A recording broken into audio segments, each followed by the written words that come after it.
Disclaimer, यह कहानी पूरी तरह काल्पनिक है और केवल मनोरंजन के उद्देश्य से बनाई गई है। इसमें बताए गए पात्र, स्थान और घटनाएं किसी भी जीवित या मृत व्यक्ति से मेल खा सकते हैं, लेकिन इनका कोई वास्तविक संबंध नहीं है। कहानी में कुछ दृश्य या ध्वनियां डरावनी हो सकती हैं, कृपया विवेक से सुनें। आत्मा का रहस्य गीता के दूसरे अध्याय में आत्मा का वर्णन है। सृष्टि आत्मा और प्रकृति के मिलन से बनी है। आत्मा अपरिवर्तनशील, सर्वव्यापी, अजन्मा, अव्यक्त और विकार रहित है, लेकिन प्रकृति विकार वाली और परिवर्तनशील है। इस संसार में हमें जो भी बदलाव दिखाई देता है वह प्रकृति में होता है, आत्मा में नहीं।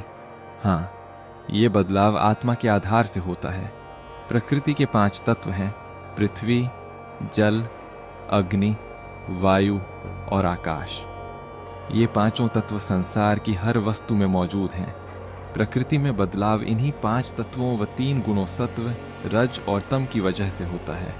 गीता में जब कहा है कि आत्मा को शस्त्र नहीं काट सकता, तो काटना तो पृथ्वी तत्व में होता है, जलना अग्नि तत्व से होता है, गलना जल तत्व से और सूखना वायु तत्व से होता है। ये सभी खूबियां 4 तत्वों की हैं और 5वां तत्व आकाश है, जिसे खाली स्थान कहते हैं। बाकी 4 तत्व आकाश तत्व के आधार पर ही काम करते हैं। आत्मा तो 5 तत्वों से परे है।